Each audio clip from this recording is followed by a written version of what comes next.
want to be rich! With the growing numbers of millionaires out there, there's no doubt that many of us will think this way. But let's imagine this. You're walking along a road to the beach to watch the sunset. But along the way, you see a dog. It's the most precious thing you've ever seen.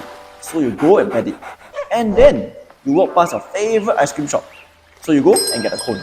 And just as you're about to reach the beach, your friend who hasn't contacted you in 6 months calls you to catch up and you spend some time to talk to him. By the time you reach the beach, you realize that it's already dark. It's also beach closed already. Lifeguard pangkang also already. There's no more sun left to set.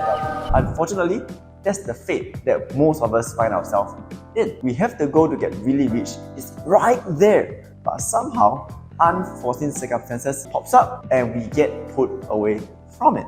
And that's a really sad thing. In the last video, I've covered skills that you can build to land yourself in a high-paying industry. And today, I'll be sharing with you 20 things that you have to avoid because they can derail someone's plan to get rich. Let's go! Factors that hold us back from success is often internal. This is a tough pill to swallow for most, but if you can do it, you'll be propelled to your goals like a rocket.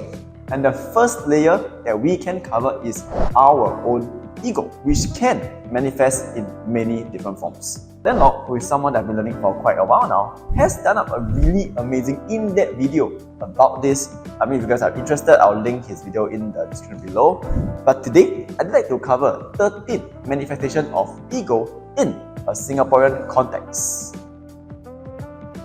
Ego can manifest in a form of blame. This is where we blame how expensive Singapore is, our friend always choosing the expensive place to eat, or our own jobs not paying us enough. This often becomes a really easy excuse for us to not look at our own boundaries or spending habits that's keeping us back from success. You know it all. Like, you know exactly how everything will pan out. You know the best saving strategy. But no matter how kiasu you are or how financially savvy you are, there's always more things to learn. Failing to do this causes many to repeat the same mistake over and over again. Very often, we could have a lot of fear, which is also an ego itself. It could be a fear of starting a business or even making investments, which can be deathly paralyzing. Sticking in your comfort zone is also a form of ego. Comfort zone actually affects in every different areas of our life. But I mean, today we're talking about rich, right? So I will focus on the area of work. A big bulk of our lives today is occupied by our job. So today, if whatever you are working at right now is not what you wanted or not earning what you wish to be earning, but you are stuck because of your comfort, sometimes switching out of this is necessary for you to reach your goals.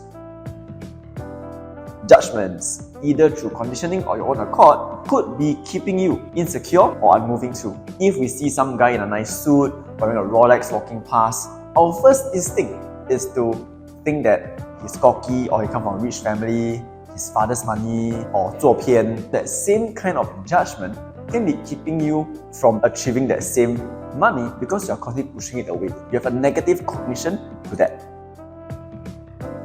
Sometimes we can make excuses out of ego. Have you ever been offered a promotion, but in your head you think, no, I need to travel to a different office already, a bit inconvenient, wow, all the money, wow, Grab, wow, highway jam. These excuses can be the same ego that keeps you stuck at where you are at. As Singaporeans, we often place our friends, our family, our partners, our loved ones above ourselves. But as Landlord rightfully mentioned, sometimes you just got to be selfish, not a people pleaser, and just really want to be rich and focus and chase for that goal. The path to success comes with failure.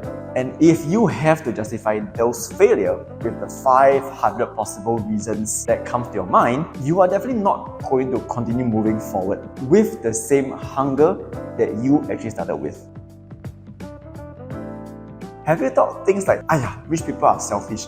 Rich people have no morals. They command damn greedy one. They're very cocky. They don't care about people's feelings. They only want money hungry. That could actually be ego that's talking. You see? our minds tend to make up different reasons for why people are different. So for whatever reasons that you come up with, if you continue seeing the rich people as different, you are essentially cutting off things that you can learn from these people to eventually, maybe one day, you have that kind of wealth. People who often end up with stupid amount of money, they all have one thing in common. They know their self-worth. But if we get caught up putting up different masks in different areas of our life, we will end up losing ourselves. In a generation today where opportunities to earn can be created out of thin air, the real crime is not knowing ourselves. Shyness is a very insidious ego. As I started out from sales, I had my shy face too. But you need to realize that being in your shell will never take you to places where you can achieve your dreams. So don't let your paise stop you from becoming rich. Do sales and you will become rich. Most of the time when people hear it, they go, sales 不要啦, sales don't want lah, sales don't want. There are a lot of negative connotations, but is sales really bad?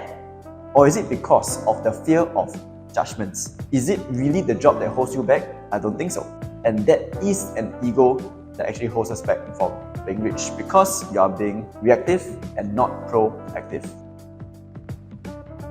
If you have tried managing a team or running a large project, you probably have felt this before. If I want to do something well, I can do it myself. That's one thing that's actually holding you back more than you think, because collaborations has a lot of untapped earning potential. So those are 13 manifestations of egos, but there are also some behaviors that can be holding us back.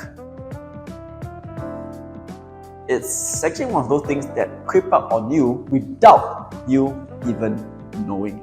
It could be as simple as taking a cab when you're tired, upgrading to a newest phone when you don't actually need it, even as simple as you're buying a bottled water for lunch just because you don't want to take that 20 step back to your office to go and take an unfinished bottle.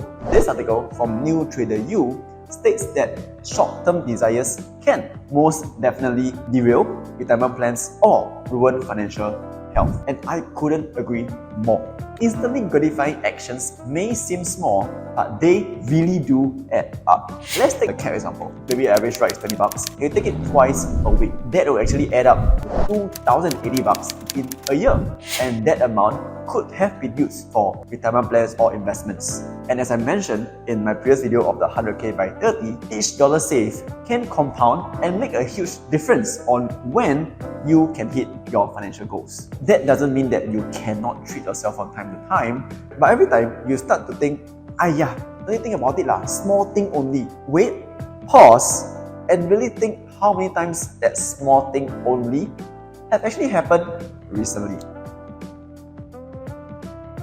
Cognitive biases. You might be wondering, why he brings such a cheap word into this? Well, this article by the Motley Fool actually says this. Many of us actually know what's financially good for us, but the cognitive biases comes into play. So this article mentioned 5 biases, and I will give examples of how each one looks like.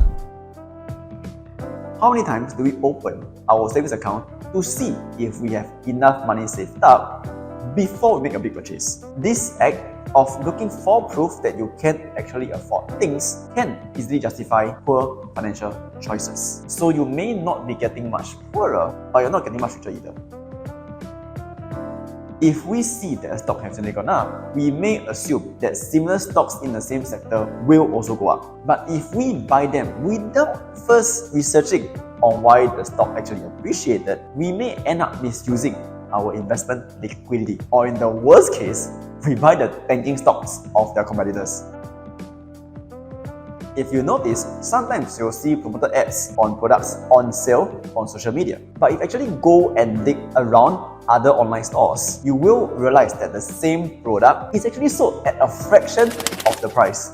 Anchoring bias leads us to believe the first piece of information that we see, and that can affect our spending habits too. So let's say 5 of your friends actually invested in the stock and it appreciated recently, very high chance you will be tempted to buy the same stock because after all, the stock price go up and all your friends are safe, right? So just because something bad hasn't happened, it doesn't mean that it won't happen. This can apply not just to investments but also for retirement too. If you have many peers who are not saving a good amount for their retirement and you see them living freely and happily, that doesn't mean that they will be as worry-free 20 years from now. So let's say you spend $10,000 and invest it on your favorite stock, and one day bad news appears and the stock price drops. Will you actually cut the loss at $1,000? Or would you avoid doing more fundamental research and just buy the dip? Sometimes when we get too attached to our purchases and decisions, admitting that we were wrong in the first place can be tougher than biting the bullet and make the best financial decision. I want to be rich! Yes, we all do, and that's great. But sometimes we may fall into emotional or psychological traps that prevent us from reaching the sunset that we so desire. I would like to believe that actually most people do know what's financially good for them, but sometimes it's hard to even see what we are doing to ourselves. Like how I call my people and I'm not did it. But hey, jokes aside, I think it's good to always have a second pair of eyes to take a look at your money habits. It could be a friend, it could be loved ones, or it can be a professional like me. Dear me. I hope this video helps you ask yourself some useful questions on how you manage your money. So let me know what you think in the comments below and I will see you in the next episode. Peace! Okay. Okay.